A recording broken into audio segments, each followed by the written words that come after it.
माहेश्वरी प्रकृतर्व्य वृषभासना समस्थिता कपाला शूल खट्वांग वरदा च चतुर्भुजा। गौरवर्ण वृषभ पर आरूढ़ त्रिनेत्री, और ये त्रिनेत्र सूर्य, चंद्र और अग्नि का परिचायक हैं तथा तीनों कालों का परिचायक हैं। ललाट पर अर्ध चंद्रमा धारण करने वाली चतुर्भुजा और अपने चारों हाथों पर कपाल, शूल, खट्वांग तथा वरद मुद्रा से युक्त सफेद वस्त्र तथा सर्प आभूषण से आभूषित शिव की शक्ति रुद्राणी के नाम से संबोधित तथा ब्रह्मा के आग्रह पर ब्राह्मण कुल और गोत्रों में स्थापित होकर उनकी रक्षण करने वाली अद्भुत सम्मोहन से युक्त मेरी कुलदेवी माँ माहेश्वरी का ध्यान करता हुआ आज का ये वीडियो मैं स्टार्ट कर रहा हूँ। तो चलिए आरंभ करते हैं।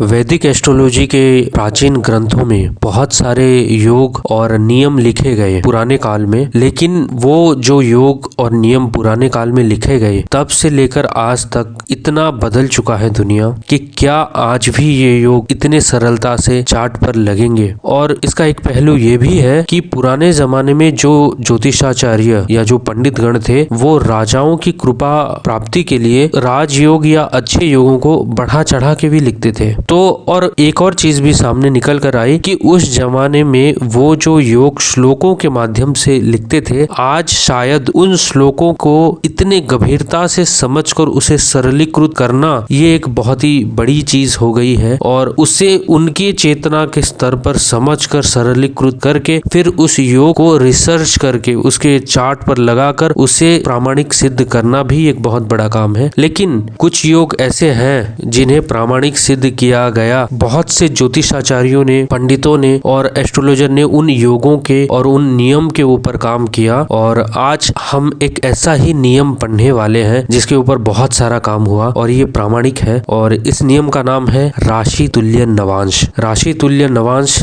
ये नियम बहुत ज्योतिषाचार्यों के द्वारा परखा गया और हर चार्ट में ये सही आया। तो चलिए स्टार्ट करते हैं। इस नियम को लगाने के लिए आपके पास आपका D1 चार्ट यानी लगन कुंडली और D9 चार्ट यानी नवांश कुंडली होना जरूरी है। और आप अपने लगन कुंडली और नवांश कुंडली को अपने सामने रख लीजिए और किसी भी एक ग्रह लगन कुंडली से उठा लीजिए। वो किसी भी भाव से कोई भी एक ग्रह, मान लीजिए जिस ग्रह की आपकी महादशा चल रही है उस ग्रह को उठा लीजिए। उसे देखिए कि वो नवांश में किस राशि में और किस भाव में बैठा है। मैं फिर से कह रहा, किसी भी एक ग्रह को आप अपने लगन कुंडली से उठा लीजिए और उसे देखिए कि वो नवांश कुंडली में किस राशि में और किस भाव में गया है। आपको नवांश कुंडली की उस ग्रह की राशि को पकड़ लेनी है। अब लगन कुंडली में आइए और लगन कुंडली में देखिए कि वो ग्रह जिस राशि में नवांश में बैठा था वो राशि लगन कुंडली में किस भाव में पड़ रही है। आपको उस ग्रह की महादशा या अंतरदशा में उस भाव के फल भी मिलेंगे। उदाहरण के साथ आपको ये समझाने की कोशिश कर रहा, मान लीजिए वृषभ लगन की कुंडली है और वृषभ लगन की कुंडली में शुक्र लगन में बैठे हुए हैं। और जो D9 चार्ट हम चेक करेंगे तो वो आ रहा है सिंह लगन का। सिंह लगन में शुक्र चतुर्थ भाव में बैठे हुए हैं वृश्चिक राशि में। अब हम वृश्चिक राशि को पकड़ लेंगे नवांश से और उसे देखेंगे कि वो लगन कुंडली में वृश्चिक राशि किस भाव में आ रही है। वृश्चिक राशि सप्तम भाव में आ रही है। इसका मतलब शुक्र का संबंध सप्तम भाव से हो गया। तो शुक्र अपनी महादशा या अंतरदशा में सप्तम भाव के फल भी देगा। अब आइए कुछ प्रैक्टिकल कुंडली के साथ इसे लगाने की कोशिश करते हैं और देखते हैं कि क्या ये परिणाम सही आ रहे हैं। क्योंकि जब तक कोई चीज प्रैक्टिकली हम करके नहीं देखें, कम से कम एस्ट्रोलॉजी में, तो उसे प्रामाणिक मानना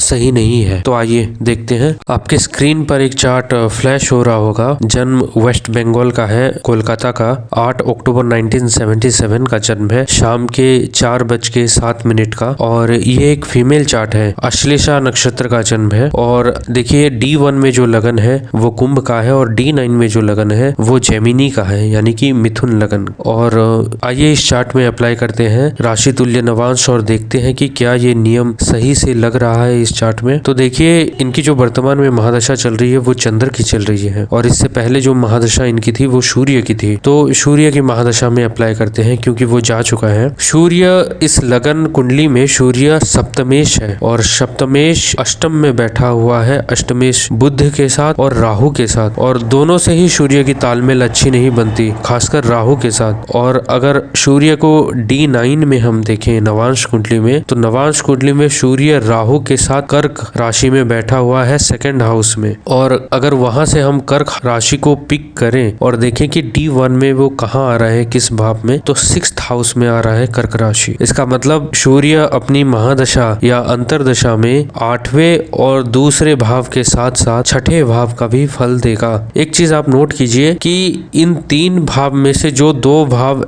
एक्टिव हो रहे हैं मुख्यतः वो अच्छे भाव नहीं है लग्नेश के लिए। और जो सेकंड हाउस भी एक्टिव हो रहा है उसमें ऑलरेडी राहु केतु एक्सिस में वो आ गया, केतु वहां पे बैठा है। या इसका मतलब परिवार से, धन से और रोज हम जो चीज कंज्यूम करते हैं खाने से, उससे डिटैचमेंट आ रहा, और वो राहु केतु एक्सिस में है। प्लस अष्टमेश और राहु और सूर्य तीनों ही इस चार्ट के लिए अच्छे नहीं माने जाएंगे, उनकी दृष्टि उन पर है, मतलब सेकंड हाउस पर है। तो इसका मतलब सेकंड हाउस बहुत ज्यादा प्रभावित हो रहा है सूर्य की महादशा में। तो आइए जानते हैं कि जब इनका चार्ट मेरे पास आया तो मैंने इनसे जब सूर्य की महादशा के बारे में पूछा, क्योंकि द्विविवाह के योग दिख रहे हैं। तो इनका कहना था कि इनके जो पहले पति थे वो एक साधु थे और वो कुछ तामसी साधनाओं में थे और बहुत ही धोखे से इनके साथ शादी किया, जो कि इनके चार्ट में दिख भी रहा है। सूर्य राहु जैसे ग्रह के साथ ग्रसित, वो भी अष्टम भाव में। धोखा इत्यादि जहां हम राहु से भी देखते हैं वहां अष्टम भाव से भी देखा जाता है, और दोनों में ही फंसा है सप्तमेश। और बुध स्वयं अष्टमेश वहां पे खुद है। इनके साथ धोखे के साथ शादी हुआ। शादी के 3-4 महीने बाद इनके जो पति थे वो साधु जो भी थे, इनको मतलब खाने के लिए एक सेव इनके सामने फेंक देते थे। बहुत बुरी तरीके से इनको ट्रीट किया गया। अपमान के योग बन रहे हैं, क्योंकि सूर्य नैसर्गिक रूप से, मैंने कहा भी था, आत्मा कारक है। तो इतना मतलब अपमान हुआ होगा कि इनके आत्मा को बहुत बाधित हुआ होगा। वो जो सूर्य महादशा जो भी था, बहुत अपमान सहने के बाद और एकदम शत्रु जैसा व्यवहार, क्योंकि मैंने कहा कि 6th हाउस एक्टिव हो रहा है और उसमें चंद्र है। तो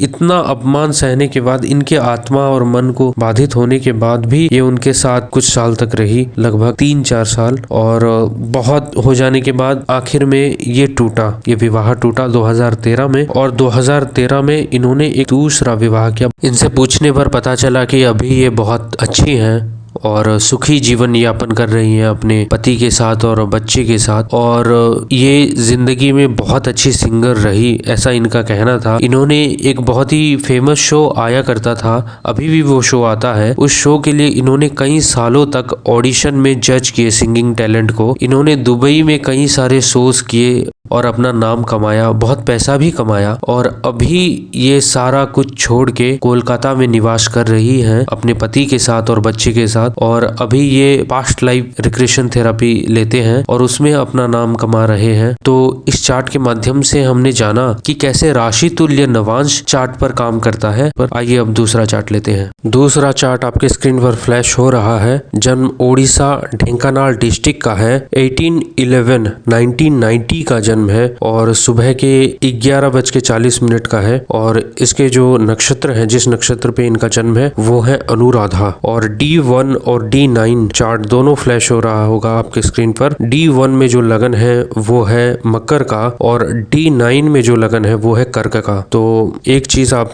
नोट कीजिए कि इनका जो वर्तमान में महादशा चल रहा है वो केतु की महादशा चल रही है, जो कि 2015 से 2022 तक है। इसका मतलब 2022 को केतु की महादशा खत्म हुई 17/4 यानी अप्रैल में। तो केतु की महादशा को पकड़ लेते हैं, लास्ट महादशा को। देखिए केतु D1 में कर्क राशि में गुरु के साथ है और सप्तम भाव में बैठे हुए हैं। गुरु केतु की युति है। गुरु, आप एक चीज नोट कीजिएगा, इस चार्ट में D1 चार्ट में गुरु एक्सॉल्टेड है, मतलब उच्च के बैठे हुए हैं। खैर वो तो छोड़िए, हम राशि तुल्य नवांश अप्लाई करते हैं केतु पर। तो केतु D1 में कर्क में बैठे हुए हैं। अब देखते हैं कि D9 में केतु कहाँ जा रहे हैं। D9 में केतु तृतीय भाव में कन्या राशि में आ रहे हैं। और फिर कन्या राशि D1 में देखते हैं लग्न चार्ट पर कौन से भाव में पड़े आ रही है। इसका मतलब जब भी केतु की महादशा या अंतरदशा आएगी तो सप्तम भाव के साथ साथ इनको नवम भाव का भी फल मिलेगा।